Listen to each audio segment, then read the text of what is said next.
Ladies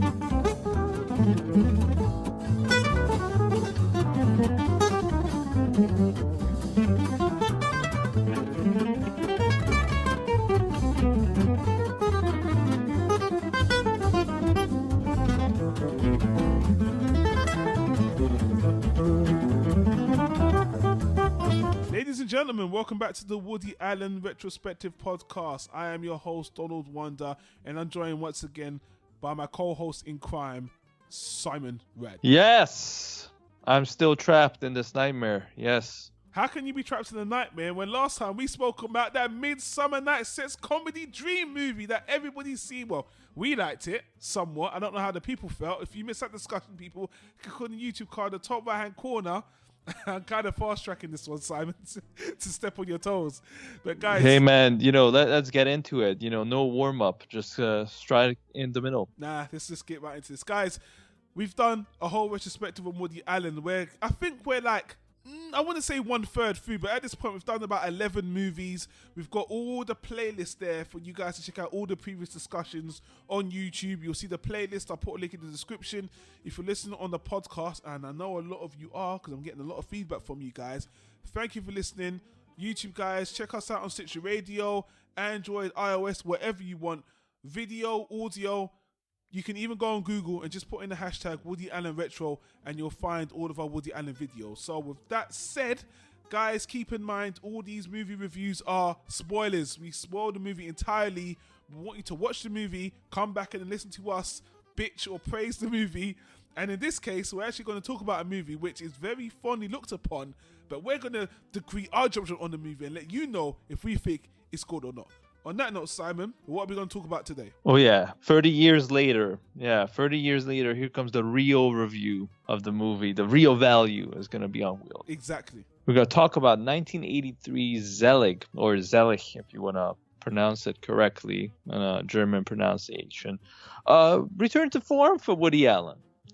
We are revisiting a style from his very first movie, Take the Money and Run, which is this pseudo documentary style where the movie's shot like a real documentary, but it's a fictional story starring himself as a title character, Leonard Zelig.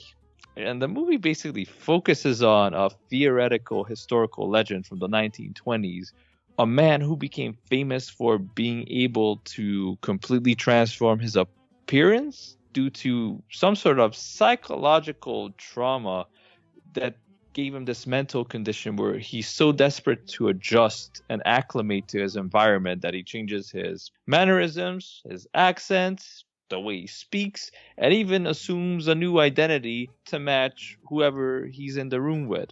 So if he's in a room with a bunch of doctors, suddenly he starts talking about medical science. If he's in a room with musicians, he picks up an instrument and starts playing music.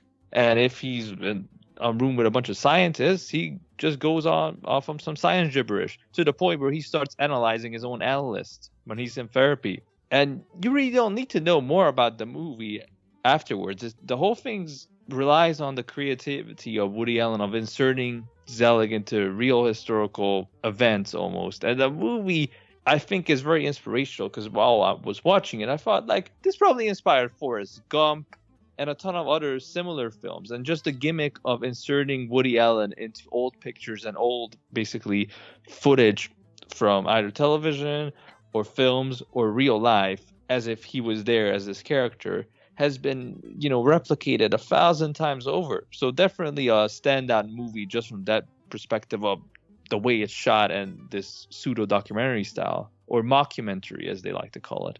You know what? I'm going to address that first. I couldn't decide whether if this was a mockumentary or a fake documentary because, just to reiterate what you've already said from my perspective, again, yes, Woody Allen did perfect what he wanted to do originally with Take the Money and Run. With Take the Money and Run, it was like a semi-documentary because he did have the narration on top of it, but it felt more like a film. Where this one actually feels like a documentary with... he went the whole 9 yards. We don't break away out of the documentary style at all.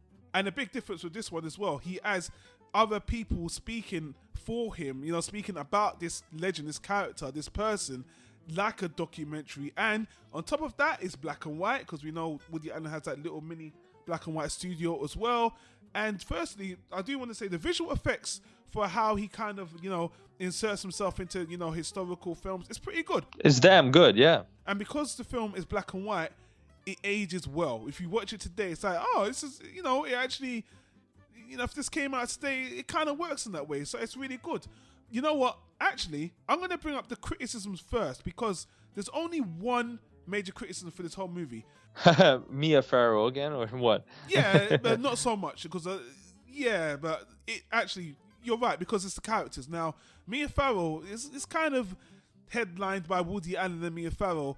Everyone else is not really noticeable at all because they're meant to be real people just giving their accounts of what's happened. So there's no other real noteworthy characters. Again, that's the only criticism. Mia Farrow, her character is a very deadpan, therapist, scientist. So I don't really want to criticize her performance because she's playing that character the right way, especially with her character falling in love with him. So I thought that made sense. But again, I didn't like her character, to be honest with you, because she's very flat.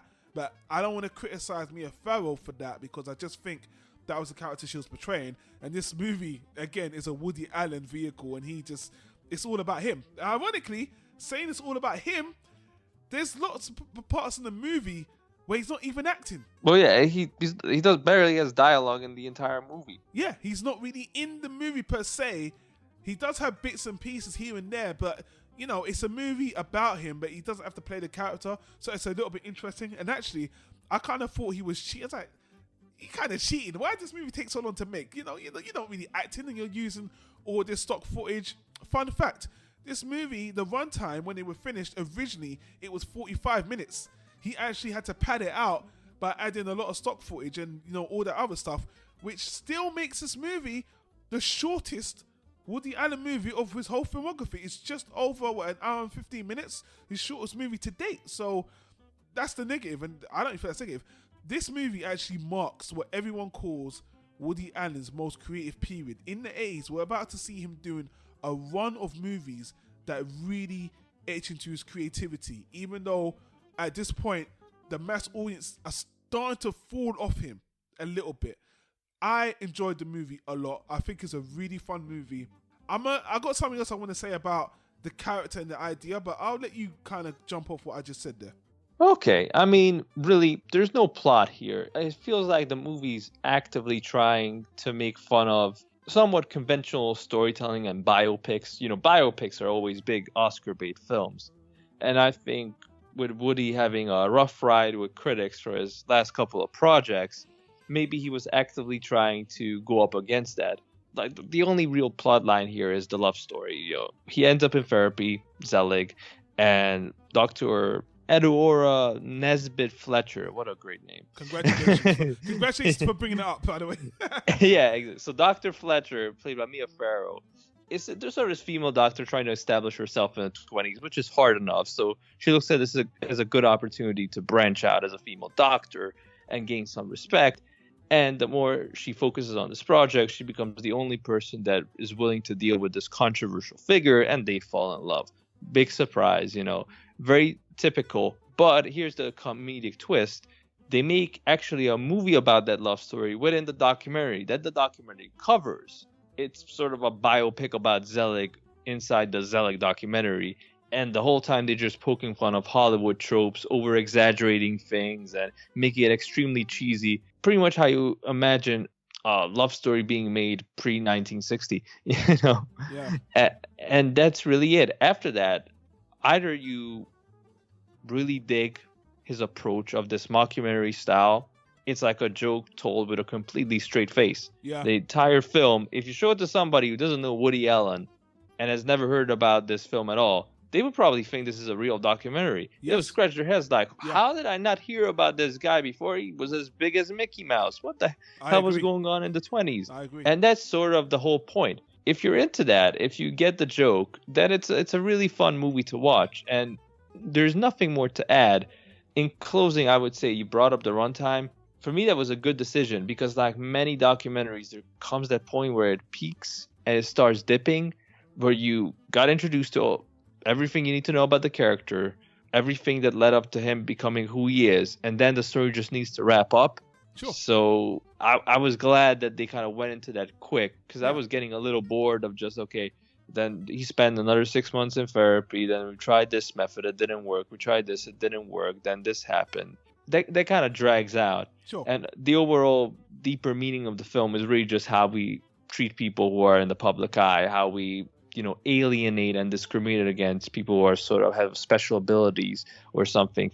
This happens a lot to artists who become very famous and they're extremely talented, but they're a little bit avant-garde. They're unique, they're artists, so they have their quirks. And what do you know? The media turns them into freaks because it sells papers, ruins their life. The gossip machine is out of control, and then they end up with all sorts of lawsuits and depression. And the movie goes into that as you would expect. So it's a lot of familiar territory, but done in a very unique style, and that definitely makes it worth watching and very enjoyable. Yeah, well, let me dig a little bit deeper and get a little bit fanboyish about Woody Allen. So, first of all, that thing you just touched on about the spectacle of Woody Allen, it was purposefully done. Woody Allen said that he actually placed his movie in the 1920s. The reason why he did it at that time is because that was the time of the tabloid, or the spectacle of the freaks, and he wanted to portray that character at this time because the community, the social awareness of this character's person, it would be all over the headlines before, just after World War One, which I think was very clever. But here's the thing I really want to focus in on, because I don't like to overpraise anybody, really, but this is something You can do it for me. I don't mind at all. Well, you never deserve it, so that's never really happened. Yeah, if you don't, I do. I do. Sure. That's just he does it off mic. Don't worry about it. Well, we'll see. Well, what I want to focus on is the concept of ZELIG. Now, this is the part, guys, I really want to praise. We've seen, how many movies have we seen about someone with multiple personalities? This is nothing new at all. So many weird movies, whether it's a drama or a thriller or something like that. Oh, we had a ton just this year. We had the one with James McAvoy now. I was getting to that. I didn't want you to say that yet. And actually, let's put that to the side. That movie specifically, Split, I'll get back to you. Then we've got the other kind of movies where a person is using multiple identities for con artist movie, Catch Me If You Can. Exactly. So this movie and Split, which I was going to get to, but you beat me to it, it's one of the rare movies that combine the two, because Woody Allen can not only change, but it's a psychological condition that makes him change. Now, honestly, until Split, it was never the two combined. It was either one or the other. Like Catch Me If You Can, there's so many movies of con artists, or there's so many multiple personality thrilling movies. But again, like Split combined the two, this combined the two, and I'm always praising Woody Allen for being like an innovator. But I checked, there isn't movies that combine someone, especially as a comedy. Now that's another thing. This was more of a mockumentary comedy kind of. It wasn't played for deep drama, even though through the movie there comes a point where they're like, he ruined so many lives because he's had these wives, and Woody Allen's like, I didn't know. And they even pose a question that, is he responsible since he didn't know? Which again is very clever and brings a new depth to the movie. That's actually a good point. Like, the more I think about it, I mean, you would Catch Me If You Can, that movie stars Leonardo DiCaprio when he did The Aviator. And just when I think of the structure of The Aviator, when they get to exploit in that movie, Howard uses, kind of unique quirks, and he gets into a phase where things go downhill and he ends up with a lawsuit. It's very similar to this. I think just the pacing, even in that film, how he structures going through a person's life, has become very influential, the way he did it in this film, ironically. Speaking of M. Night Shyamalan's Split, I just saw it this week. I actually watched it on purpose just so I can talk about this movie. The reason I want to talk about that movie is because that is a horror movie, and again, people praise the movie just on the concept that, wow, someone can actually change his body, even though James McAvoy's face doesn't change. I don't want to spoil the movie, but at the end, he has another form which does kind of change his body, whatever. This movie here, ZELIG, this is one of the points the movie dodged a massive bullet.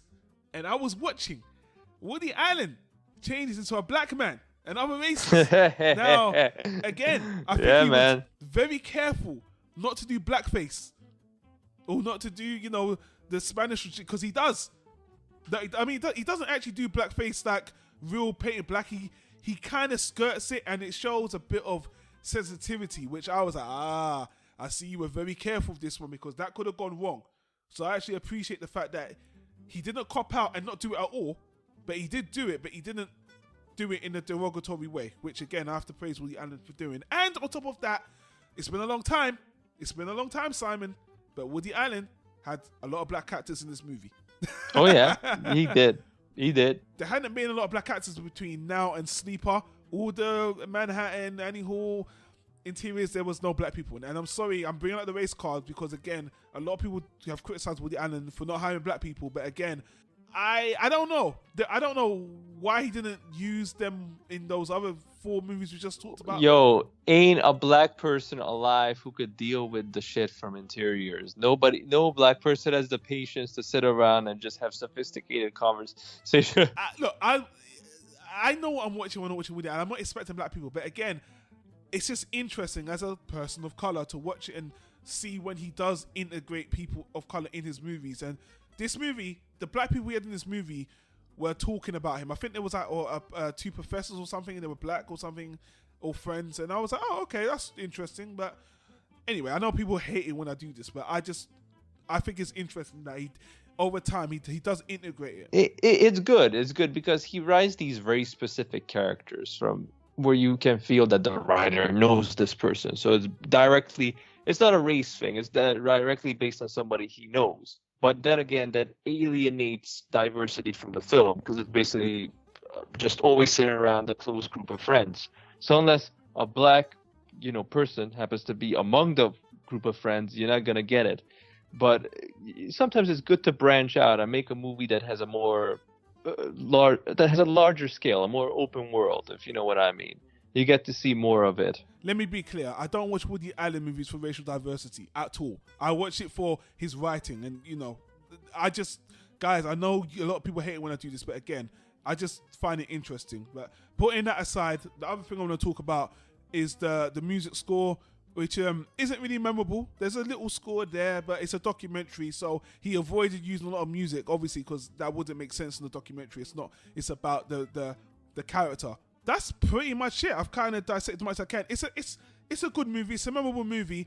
And the one thing you hit on, Simon, I just want to reiterate, a sign of a good movie, especially someone that has a long filmography, is how does it stand on its own as its own movie, which you mentioned already, very good. Some people would even be fooled to think this is a real documentary. Good standalone movie.